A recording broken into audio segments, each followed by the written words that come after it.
Hello everyone, welcome to the 20th lecture in this particular course, and today we'll be starting a very important topic, that is pericyclic reactions. In our last class, we were continuing our discussion on the linear free energy relationships, and we had seen the following topics that were the other evidences for reaction pathways, and we had seen the detection of intermediates and stereochemistry, and we had seen a couple of case studies to exemplify our studies of what we had seen in the previous lectures of this particular case. We will now go on to the topic pericyclic reactions, and today's lecture we will be seeing an introduction to pericyclic reactions. Most of the material that I have taken from this particular textbook by Professor Shankaraman from IIT Madras, that is Pericyclic Reactions, a textbook. This is a fantastic textbook, and this forms the basis for this particular lecture and subsequent lectures to come. Now, organic reactions, as we know and we have studied, can be broadly classified into three, that is, the polar or ionic reactions or radical reactions, and what we are going to study now is the pericyclic reactions. Most of the reactions, as we know, proceed in a stepwise fashion, and they have multiple steps and intermediates involved in the reaction pathway. While some of them are concerted and they proceed in a single step without the involvement of a well-defined intermediate. For example, if you see the SN2 reaction, or you see the E2 reaction, or you see pericyclic reactions, these are all concerted reactions. They proceed in a single step and they do not involve a well-defined intermediate. As we know, most of the reactions that we saw so far are ionic. In the ionic reactions, the electrons move from an electron-rich atom towards an electron-poor atom. Anions or cations are usual intermediates for these kind of reactions. For example, let us consider this particular case. This is the formation of a cyclic ester, that is a lactone. This reaction involves 5 steps and has 4 intermediates. It is acid catalyzed and each of the intermediate is a cation. The electrons are flowing in one direction in each step towards the positive charge, as is the case always. Here this is a classical example of a typical ionic reaction which proceeds in a multi-step pathway and involves several intermediates. We also know reactions can be classified as radical reactions when they involve radicals as reactive intermediates. For example, let's consider this particular transformation. This is the transformation which involves several intermediates, all of which are radicals.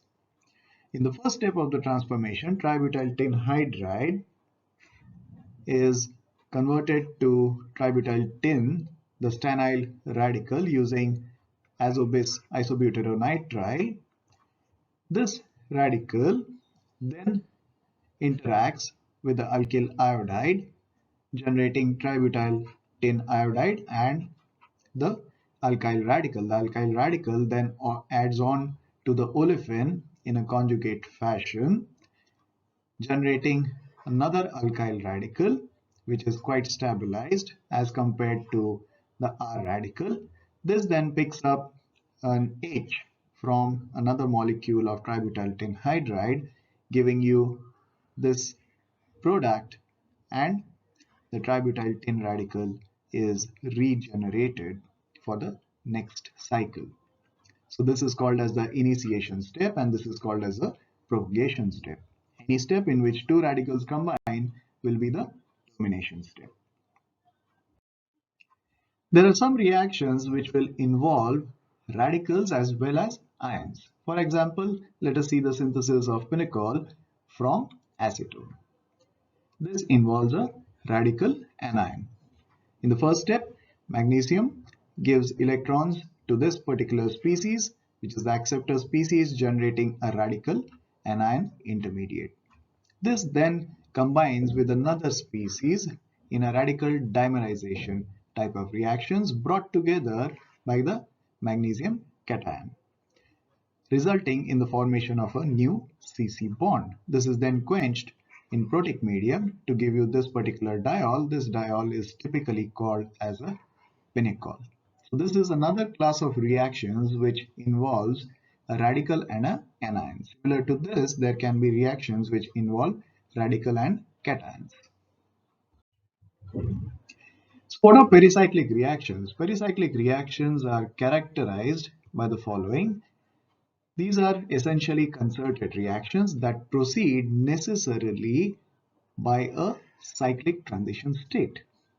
These do not have distinct intermediate in the reaction, which is characteristic of a concerted reaction.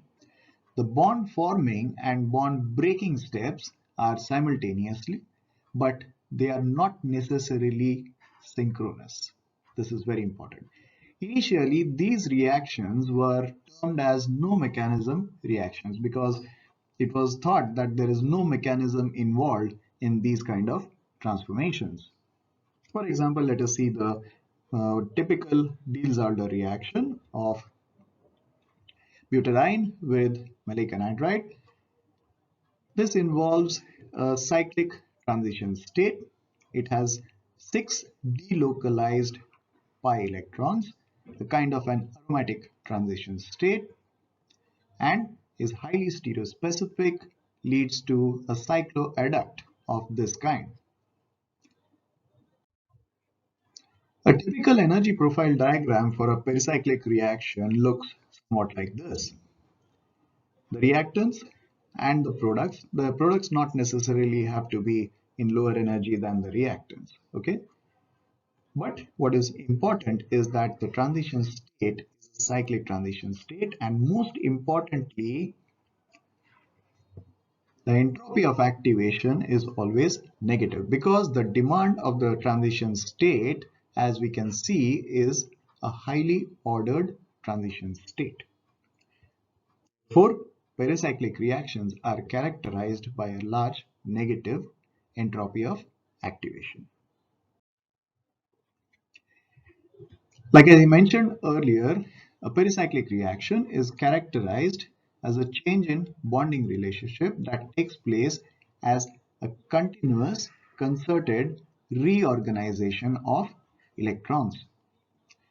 The term concerted signifies that there is one single transition state and no intermediates are involved in the process. In order to maintain continuous electron flow, the pericyclic reactions occur through cyclic transition states. This is very important. In order to maintain continuous electron flow, these reactions occur through cyclic transition states. Most importantly, the cyclic transition state must correspond to an arrangement of the participating orbitals which has to maintain a bonding interaction between the reactant components throughout the course of the reaction. Okay, this is a very important point. Pericyclic reactions can be broadly classified into 5 major types. First and foremost, the electrocyclic ring closing and ring opening reactions, cycloadditions and cycloreversion reactions, sigmatropic rearrangements, cheirotropic reactions, and group transfer reactions. The electrocyclic ring closure or ring opening reactions are either the creation or breaking of a sigma bond at the expense of a terminal pi orbital of a conjugated pi system. Okay. In the case of ring closure, you have the creation of a new sigma bond at the expense of the terminal pi orbitals in a conjugated pi system. Okay, this is very important. There is obviously a reorganization of the conjugated pi system, and the reaction can be classified according to the number of electrons that are involved. For example, this particular transformation, as you are seeing, if the forward transformation is seen, then this is an electrocyclic ring opening to give you butadiene, whereas the reverse reaction is a electrocyclic ring closure to give you cyclobutene. And look at the number of electrons involved. In this particular case, there are 2 plus 2, that means 4 pi electrons involved. In this particular case, there are 2 electrons in the pi system and 2 electrons in the sigma system. Let's consider this particular system a 6 electron electrocyclization. In this particular case, you can see there are 2 plus 2 plus 2, that means 6 electrons, pi electrons are involved. Now this can be either thermal or photochemical transformation depending on the substrate and the conditions involved, and whether the transformation is permitted thermally or photochemically. If the reverse reaction is considered, you can see here there are 2 plus 2, 4 pi electrons, and here 2 sigma electrons. The reverse transformation is an electrocyclic ring opening. Then come the cycloaddition reactions or the cycloreversion reactions. Both are opposite of each other. The cycloadditions involve the union of two independent pi systems. The sigma bonds are created at the expense of pi bonds. Usually these are referred to m plus n additions when a system of m conjugated atoms combines with a system of n conjugated atoms. Okay. Like I mentioned earlier, a cycloreversion is simply the reverse of a cycloaddition. For example, let us see this particular transformation. This is a 2 plus 2 cycloaddition. Why do you call it a 2 plus 2? Because there are 2 electrons involved in this and there are 2 electrons involved in this. And this is a typical Paterno-Bucchi reaction, leading to the formation of a 4-membered heterocycle. Obviously, there are certain transformations which are thermally allowed. There are certain transformations which are photochemically allowed. Look at this particular transformation. This is a typical Diels-Alder reaction. Here there are 4 pi electrons involved and there are 2 pi electrons involved here. This is a 4 plus 2 cycloaddition reaction, a typical Diels-Alder reaction giving rise to a cyclic system. As the name suggests, cycloaddition, you have to form a cyclic structure. Okay. Then come the very important sigmatropic rearrangements. Sigmatropic rearrangements involve the migration of a sigma bond from one position in a conjugated system to another position in the system, accompanied necessarily by reorganization of the connecting pi bonds. The number of pi and sigma bonds will remain constant. The rearrangement usually is written as Mn shift, where the sigma bond migrates across m atoms of one system and n atoms of the second system. For example, let us see one very simple 1-3 shift. Okay, why this is a 1-3 shift? Because the atoms where the migration originates are labeled as 1. That particular bond is labeled as 1, and the terminus where the new sigma bond is formed is labeled as that particular number starting from this particular direction. Okay, so the new bond is formed at the 3 position. It originated at 1. Okay, this was 1 and this was 1, so it is a 1-3 sigmatropic shift. Okay, for example, let us look at this particular system. Here the bond that is breaking is the 1-1 bond, and it is now culminating into a new bond at the 3,3 position. Therefore, the sigmatropic shift is called as a 3,3 sigmatropic shift. Similarly, you see here now this is a bond that is breaking and it is resulting in a formation at the 5 position.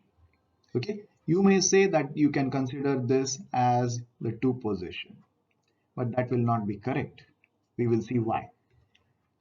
So this is the 1 position and the bond that is forming is at the 5 position. Therefore, this is the 1,5 sigmatropic shift. Then we have the cheletropic reactions. These are a special group of cycloaddition or cycloreversion reactions. Here, two bonds are formed or broken at a single atom. This is very important. The nomenclature remains the same for cycloaddition. Okay. For example, this particular transformation where butadiene is reacting with sulfur dioxide.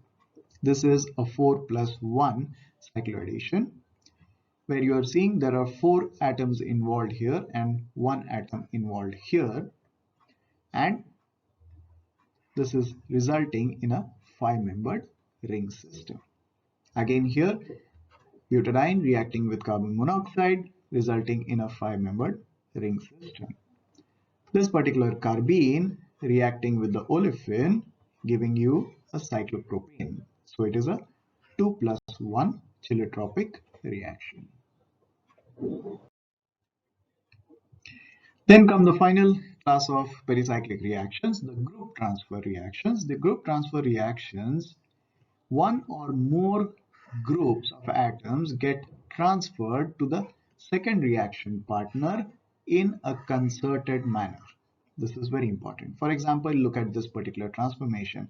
This particular alkane is transferring hydrogens to this particular unsaturated system, thereby converting itself into an olefin, and the second reaction partner is getting now 2 hydrogens from the original alkane. Similarly, diimide reductions of unsaturated systems goes via a group transfer type of pathway, resulting in the formation of nitrogen and transfer of the 2 hydrogens to the acetylene or the olefin. For example, the in reaction. Now the in reaction has this particular H and this particular alkyl components which are getting transferred to this particular olefin. So you see here it is having this particular alkyl group and this H being transferred to this particular substrate, the olefin. So this is a ene type of reaction. This is also a group transfer reaction. We are going to study several of these types in our course. What are the important factors that we need to consider in pericyclic reactions? The most important factor that we need to consider is that the number of electrons involved will affect or influence your reactivity. Okay. For example, if you heat the system, it has 4 electrons, you will rarely get this particular transformation. Whereas when you have 6 electrons involved, you get this transformation quite easily. Pericyclic reactions, since they involve cyclic transition states, are stereospecific. For example, you start with this particular diene, you take a cis or a Z coupling partner, you heat it, you get a syn or a cis relationship. Whereas if you take the E coupling partner, you get the trans or the anti relationship. So these are stereo specific. This is very important. The reactions, pericyclic reactions, will behave differently depending on the conditions used. So for a particular substrate, for example, this particular substrate, okay, this is now undergoing an electrocyclization. Depending on what conditions you have employed, you may get different products. Now, there are a variety of methods that will help you analyze pericyclic reactions. The most important is the orbital symmetry correlation that was originally given by Woodward Hoffman, Longet Higgins, and Abrahamson. This was the first theory that explained and predicted the outcome of many reactions.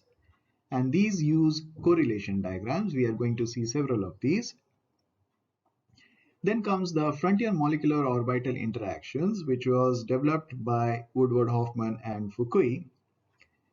And this also resulted in the Nobel Prize being awarded to Hoffman and Fukui.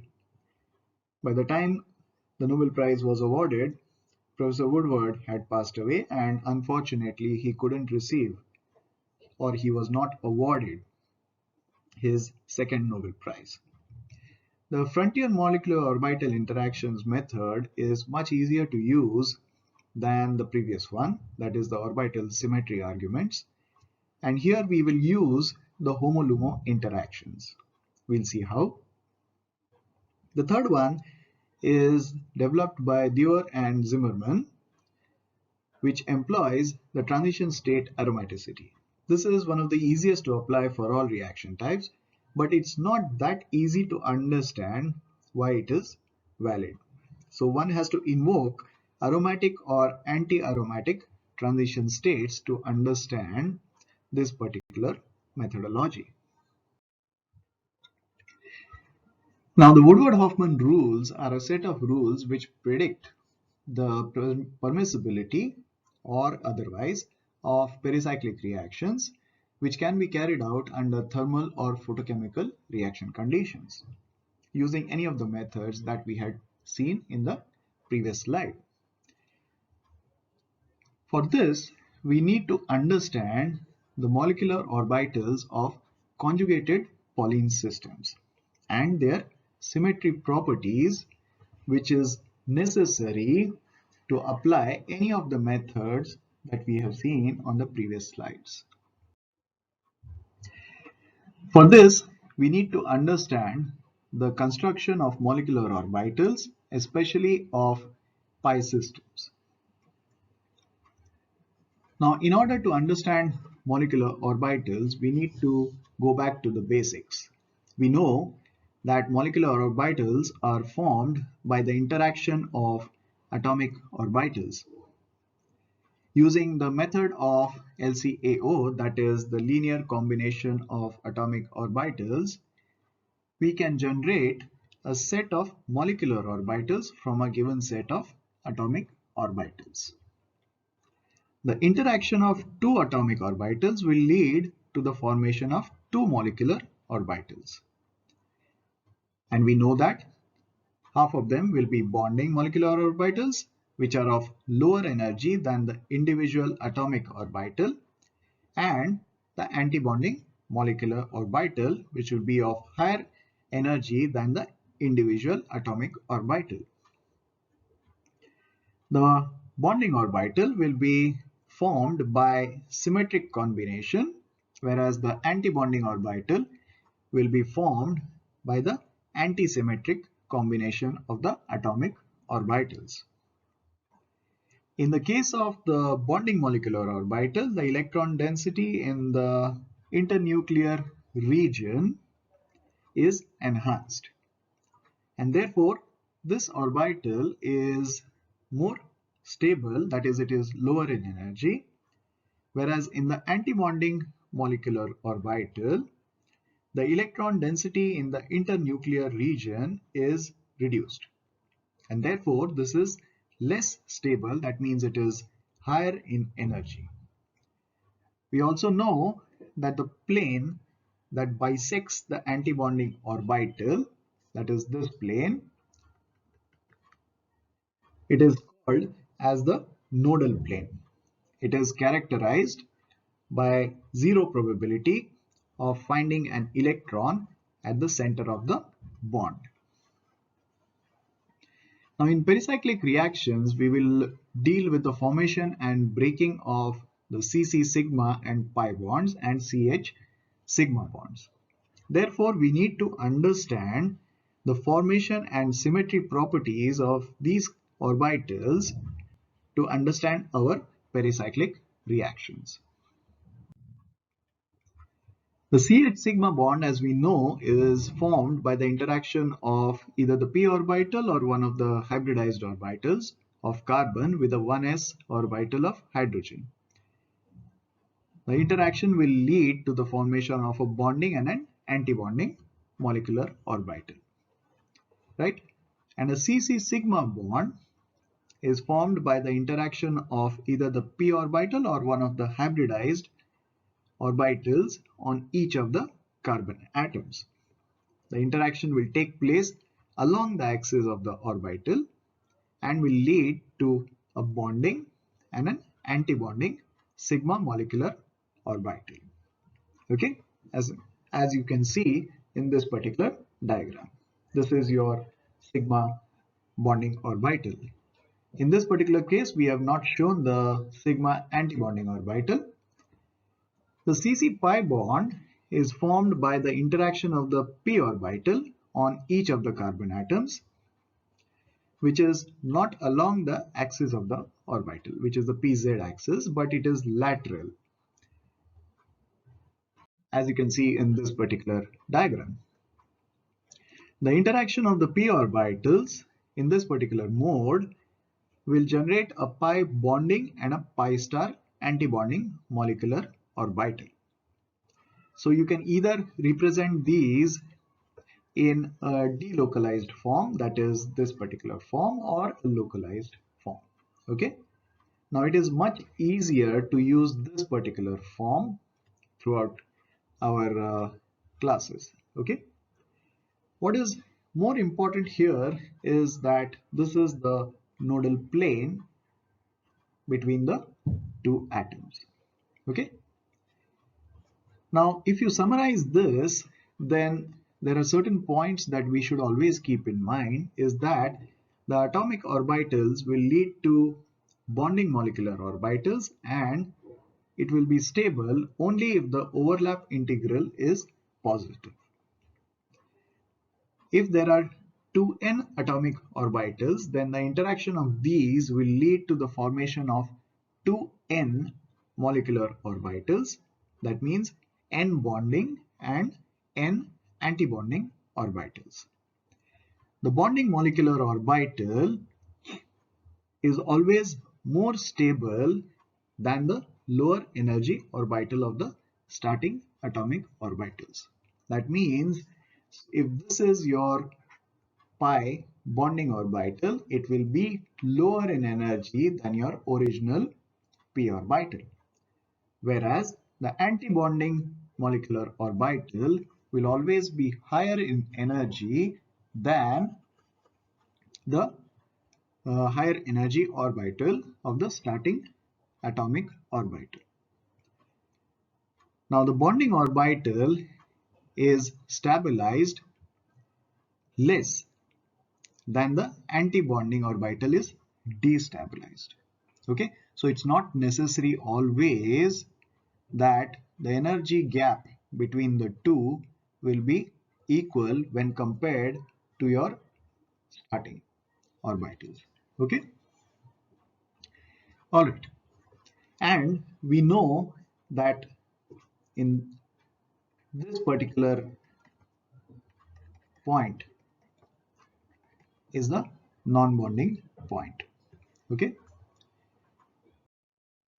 now to understand the molecular orbital diagram of conjugated polyene systems, we need to understand how the bonding takes place. Okay, in the pericyclic reactions, we will encounter several systems which will have conjugated polyene systems. Now, depending on the number of electrons, the polyenes can be classified either as a 4n or a 4n plus 2 electron systems. The molecular orbitals of polyene systems can be constructed and their symmetry properties are quite easy to understand by following certain simple rules. If we know how to construct the molecular orbitals of ethylene, as we saw earlier, from p orbitals of two carbons, then we will know how to use the linear combination of the ethylene molecular orbitals to construct higher polyene systems. Okay. For example, if we are going to construct butadiene, okay, then we can use the ethylene molecular orbitals and we can use the linear combination of these to construct the molecular orbitals of butadiene. Now, while constructing molecular orbital diagram for any conjugated polyene system, we need to consider the following points. Although there are CC and CH sigma bonds present in the molecule, the pi molecular orbitals can be constructed independently of them. This is very important. Although there may be a change in the hybridization of carbon atoms during the course of a pericyclic reaction, the molecular orbital levels of the sigma framework are relatively unaffected. Okay? For a conjugated polyene system containing n, that is even pi electrons, obviously we will know that there will be n by 2 pi bonding on molecular orbitals that will be filled and n by 2 antibonding molecular orbitals which will be empty in the ground state electronic configuration of that molecule. Okay, there are exceptions when ions are involved. Okay, at this moment we will not go into that, but keep in mind that there will be certain exceptions. These are not exceptions to the rule. These are simply because the bonding is different. Okay, and the allocation of the bonding and antibonding orbitals will be different. The process will be slightly different. We know that the lowest energy molecular orbital will have 0 nodes. The next one will have 1 node. The next higher one will have 2 nodes and so on. The nth molecular orbital will have n minus 1 nodes. Okay. The nodal points are found at the most symmetric points in the molecular orbital. This is very important. In other words, no molecular orbital can be symmetric as well as antisymmetric at the same time with respect to any molecular symmetry element. We will see this further also. For example, the pi2 of butadiene has a node at the center of the bond connecting C2 and C3. It is wrong to assign the node to the center of the bond connecting either C1 and C2. This is absolutely incorrect. The node has to be assigned at the most symmetric point in a molecular orbital. Let us now see the molecular orbitals of ethylene, butadiene, and hexatriene.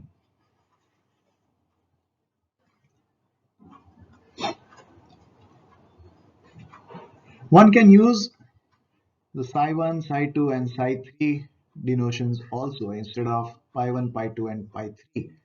We can also use the plus and minus signs, okay, instead of the shading, okay, to denote the change in the phase of the orbital. Why we prefer shading is because it avoids the confusion associated with the charges. We know that this particular line denotes the atomic orbital level or it is the non-bonding orbital level. The molecular orbitals can be constructed for odd number of p orbitals using the same principles, especially when cations or anions are involved. For example, you can try to construct the allyl cation or the allyl anion and see whether the same rules are valid when you are doing this allocation of molecular orbitals or construction of the molecular orbitals. So you can see here, starting from ethylene molecular orbitals, we can use the linear combination of these molecular orbitals to generate the molecular orbitals of butadiene. So the pi 1 of butadiene will have all bonding interactions, and this will be the lowest energy bonding molecular orbital. There are all bonding overlaps. The next one, by definition, has to accommodate one node, and it has to be at the most symmetric point, so we assign the node at this particular point. So there is one, two bonding interactions and one anti-bonding interaction. Net result is a bonding molecular orbital. So the psi1 and psi2, or the pi1 and pi2, are the bonding molecular orbitals of butadiene. Let's go to pi3. By definition, this has to accommodate two nodes and it has to be symmetric. Therefore, we put the two nodes at these points. Let us now count the number of bonding overlaps and anti-bonding overlaps. This is an anti-bonding overlap. This is an anti-bonding overlap. This is a bonding overlap. So the net result is 1 minus 2. Therefore, this is an anti-bonding molecular orbital. Let's go to the next one, that is the pi 4. In pi 4, by definition, 4 minus 1, you should have three nodes and they have to be symmetrically placed. So you place them here and you find that this now has no bonding overlaps. It has three anti-bonding overlaps. Therefore, this is the highest energy antibonding molecular orbital of butadiene. How did we use ethylene to construct this? We used ethylene to construct, suppose this is the pi 1 of ethylene and this is the pi 2 of ethylene. So you see here the pi star here and the pi orbital. If these two are combined, then one overlap will lead to pi 1 of butadiene, in which all bonding interactions take place. This can now combine in an inverted fashion to give you this portion coming from one and this portion coming from the second, give you one node. Similarly, the pi star here and the pi star here can overlap in one particular fashion to give you one bonding interaction in pi 3, and similarly the anti-bonding overlap, the anti-symmetric combination will give rise to all anti-bonding overlaps generating pi 4. Same way, if you combine pi and pi star with either pi 1 or pi 2 of butadiene. So if you combine pi with pi 1 and pi 2, how many orbitals are you combining? You're combining three orbitals. Therefore, you will get three molecular orbitals in hexatriene. So if you are constructing hexatriene, then we are combining butadiene and ethylene to give you the molecular orbitals. Same way, you can see here there will be 0 nodes in pi 1, 1 node in pi 2, 2 nodes in pi 3, similarly in higher orbitals, resulting in 5 nodes in pi 6. Right? Now, we know that the highest molecular orbital, the highest occupied molecular orbital is the one which is filled, which is the bonding molecular orbital. The LUMO is the lowest unoccupied molecular orbital and it is the antibonding orbital. Just as we had generated for hexadiene, we can do it for the ones having odd number of p orbitals also. So we had seen for ethylene, butadiene, hexatriene. We can also do for allyl systems containing 3 orbitals. We can do for pentenyl systems, cationic or anionic, having 5p orbitals, and you can satisfy yourself by generating the molecular orbitals and seeing whether the nodes have been symmetrically placed or not. Okay, always keep in mind the center line is the non-bonding line. All right, now we need to go to symmetry elements and symmetry operations in order to understand this particular uh, how we are going to use these in formation of the rules for pericyclic reactions. A symmetry operation is defined as an operation which, when performed on an object, results in a new orientation of the object that is indistinguishable from the original. Now, the most commonly encountered symmetry operations are rotation about an axis, reflection in a plane, and inversion rotation reflection. The axis, plane, or inversion point is called the symmetry element or the symmetry operator. Let's take ethylene as an example. Now in ethylene, with respect to let's consider the pi and pi star molecular orbitals of ethylene. With respect to the plane bisecting the CC bond, the pi molecular orbital is symmetrical because the reflections on either side of the plane are identical and the lobes of the same sign are reflected.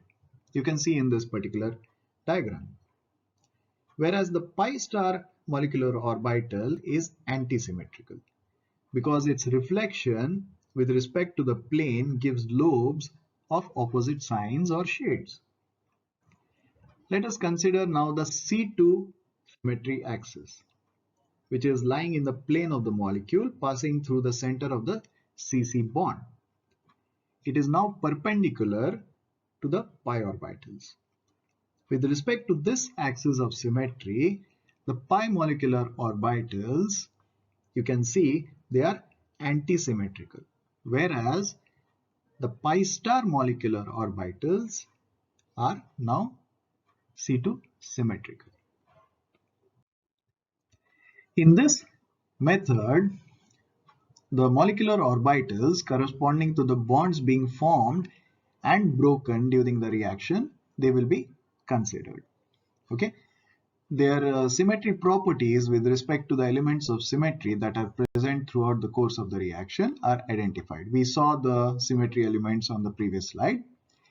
Then we draw a correlation diagram by matching the symmetry of the molecular orbitals of the starting material to that of the product molecular orbitals. While doing so, we have to pay attention to the fact that the non-crossing rule is not violated. That means orbitals of the same symmetry must not cross in the correlation diagram, that is the non-bonding line.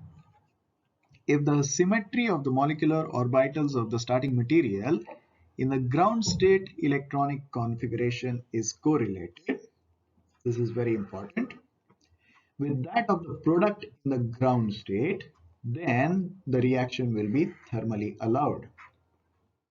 On the other hand, if the symmetry of the molecular orbitals of the starting material in the excited electronic state is correlated with that of the product, then the reaction is photochemically symmetry allowed. Okay, this is very important. The molecular orbitals corresponding to the bonds being formed and broken during the reaction will be considered. And like I mentioned earlier, their symmetry properties with respect to the elements of symmetry that are present throughout the course of the reaction are identified. And we will draw a correlation diagram matching the symmetries of these molecular orbitals to that of the product molecular orbitals. There are certain rules that we need to keep in mind. Each reacting system must be reduced to its highest inherent symmetry by the removal of all substituents. If you take this particular Diels-Alder reaction, this Diels-Alder reaction will be biased because of the presence of these substituents. So the regioselectivity of the cycloaddition will be affected. But the permissibility or otherwise will not be affected usually by the substituents present. Okay, so one needs to consider in this particular case the reacting system without the substituents. Okay, so we need to strip off the substituents and reduce it to its highest inherent symmetry. This is very important. Processes that are independent must be considered separately even if they occur in the same molecule. For example, this particular transformation. You see here, one particular transformation is thermally allowed, the other is photochemically allowed. They have to be, even if these occur in the same molecule, okay, via either disrotation or conrotation, these must be considered separately even if they occur in the same starting material. So this starting material, that is butadiene, dimethylbutadiene, can give you the syn product or the cis product, or it can give you the anti-product depending on which process is followed in the electrocyclization.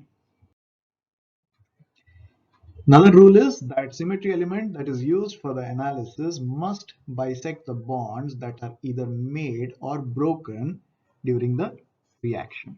For example, look at this particular transformation. This is a 2+2 and a 4+2 cycloaddition of ethylene and butadiene with ethylene. Okay. Now, in the 2+2 cycloaddition, the 2-pi plus 2-pi cycloaddition,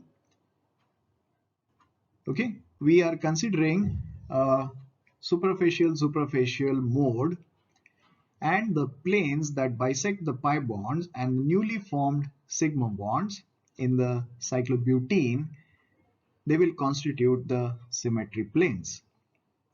The two planes containing the ethylene units are not to be considered as symmetry elements for the cycloaddition process. Whereas for the Diels-Alder reaction of butadiene with ethylene in the superficial mode, we will see what this means. The plane bisecting the two pi systems alone is the symmetry element. Okay, is this clear? So in this particular case, we will have this particular plane, and in the Diels-Alder also you will have this particular plane, and in this particular, the first case, you will have one more symmetry plane, that is this particular plane. Okay, the chosen symmetry elements should be present throughout the reaction, that is through the entire process of starting material going to the product through the transition state. The orbitals of similar symmetry will not cross as required by the non-crossing rule. Let's go on to the frontier molecular orbital method that was given mostly by Fukui. The highest occupied molecular orbital, that is the HOMO, which is the filled orbital, and the lowest unoccupied molecular orbital, that is the LUMO, which is the empty orbital are considered. Your analysis will be based on the interaction of the HOMO of one component and the LUMO of the other component. If the HOMO-LUMO interaction leads to bonding, then the reaction will be allowed. If not, then the reaction will be forbidden. The gap between HOMO and LUMO is important. The closer the gap, the faster and more efficient will be the reaction. We'll see this method in detail as we go through this particular topic. The next particular way of analysis for pericyclic reactions is the transition state aromaticity method. The transition state we know of a pericyclic reaction is cyclic. The interacting orbitals of reacting systems in the transition state is first constructed. For example, in this particular case. So in this method, a cyclic pathway for the interacting orbitals of the reacting systems in the transition state will be considered. Okay, we call this an interaction diagram, and this will represent a set of basis orbitals and not molecular orbitals. Okay, after the construction of this interaction diagram, we will have algebraic signs assigned to the orbital lobes so as to minimize the number of phase inversions. What we see here is a 1,3 shift, okay, a 1,3 sigmatropic shift by suprafacial and anterofacial modes. And we can also see, later on we will see one more example. Okay, what is the star here in this particular diagram? In this particular diagram, the star here indicates a phase inversion. Okay, we will also see later on how cycloadditions in a 2+2 or a 4+2 can take place by a supra-supra or a supra-antera mode. What is the term now suprafacial? It implies that with respect to a molecule, the orbital lobes of that molecule interact from the same phase. Whereas anterofacial implies that the lobes from opposite phases interact. For example, in this particular case. We are going to see this, what this means, especially when it comes to electrocyclizations, sigmatropic shifts, cycloadditions. Now, those orbitals which have zero phase inversions, for example, in this particular case, those are defined as Huckel type ring systems. Okay, those orbitals having zero phase inversions are classified as Huckel type ring systems. Now these will have a continuous strip of a closed loop of orbitals without a twist in them. Okay. Now those which have one phase inversion will be defined as a Mobius type anti-aromatic or anti-Huckel transition state, and they will have a twist in the closed loop of orbitals. For example, this particular case. Now the permissibility or the disallowedness of the reactions can be predicted in this particular way. For the Huckel ring systems with 4n plus 2 electrons in the transition state, the reaction will be thermally allowed in the ground state. Okay? Whereas for the 4n electron systems, the system will be thermally forbidden in the ground state. For the anti-Huckel or the Mobius type of system, which has 4n electrons and it has one phase inversion, for the 4n system, this will be thermally allowed. Whereas for the 4n plus 2, this will be thermally forbidden. This is very important.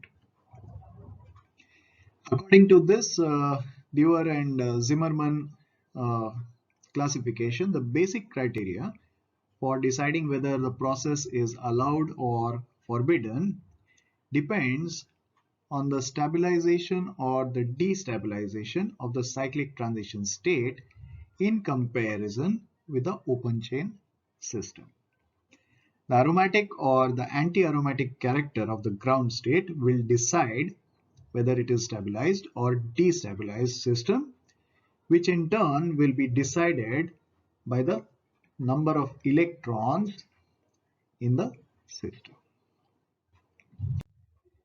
In the next class, we will be seeing electrocyclizations and we'll be seeing a method of employing all these selection rules and the methods of analysis of pericyclic reactions in this particular class of pericyclic reactions. Thank you everybody. We'll see you in the next class. Goodbye.